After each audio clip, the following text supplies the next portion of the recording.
In the village of Oko, lived a rich man named Oba. He had 2 wives. His first wife, Namutu, was kind, loving, and gentle, but she had no children. His second wife, Reni, was the opposite, proud and harsh.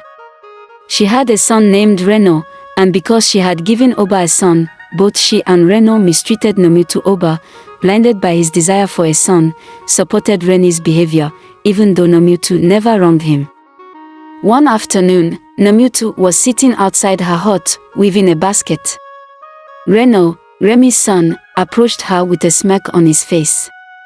Udo said to her, "Auntie Namutu, why are you always so sad?" "Oh, I remember, because you have no children to call you mother. Isn't that right?" Namutu looked away, her heart heavy, but she said nothing. Suddenly, Remi walked by. She saw Reno taunting Namutu and smiled. "Ah, my son speaks the truth. You are like a tree that bears no fruit, no mutu. But do not worry, we will take care of you Remi when your said. time is done here." Namutu's eyes filled with tears, but she kept weaving, refusing to let them see her pain. One evening, Oba returned home with gifts from the market. He gave Remi a fine piece of cloth and some jewelry. Ada sat nearby, waiting for her turn, but Oba turned to her with a cold expression. You do not deserve these gifts, Namutu. What have you given me? No son, no heir. Nothing. Oba told her. Remi chuckled under her breath and hugged her gift closer, while Reno snickered behind his father. "My husband, why waste anything on her? She cannot give you what I have, a son to carry your name." Namutu's heart ached, but she quietly left the room without a word. The cruelty of Ikioma continued this way, until one evening, Oba returned home from a village ceremony. He called for his wives, his heart heavy with mixed emotions. Unknown to him, Remi had been planning to poison him that very night. She had 2 reasons. First, she wanted all of Oba's wealth for herself and her son.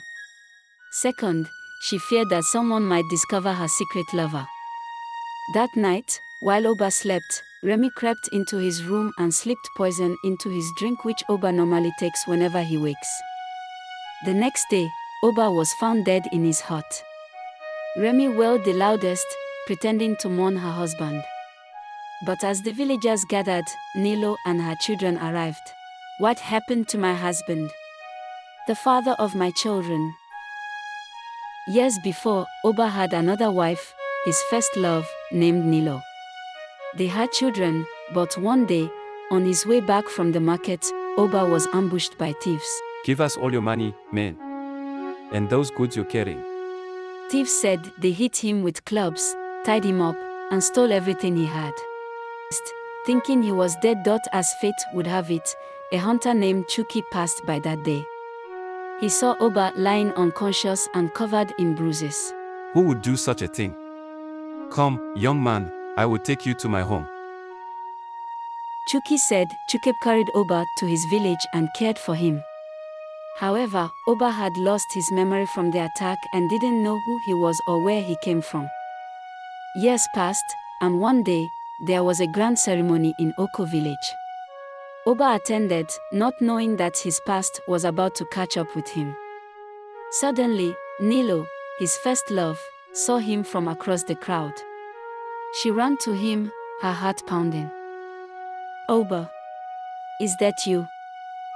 Who are you, woman? He looked into her eyes, memories came rushing back. "Nilo, it's you. I remember now. I was robbed. They left me for dead. But a hunter saved me." Oba explained to Nilo. Tears filled Nilo's eyes as she hugged him tightly. Their children, now grown, stood behind her, watching in disbelief. Oba had invited Nilo to come to his home the next day to introduce her to his other wives, but now it was too late. The crowd gasped. "What will become of me now? After you poisoned my father," Reno said to his mother angrily. The crowd grew quiet as the truth sank in. The people of Oko realized what had happened. Remi and Reno had poisoned Oba. The villagers, filled with anger, chased Remy and Reno out of the village. After the truth came out, the elders of the village decided to give Namutu a portion of Oba's wealth. You have suffered much, Namutu, but you were always kind and patient. You shall have what is rightfully yours. One of the elders said. One of Nilo's children, a girl named Chino, stepped forward. I will stay with you, Auntie Namutu. You do not have to be alone anymore. For the first time in years, Nomitop smiled, her heart finally at peace.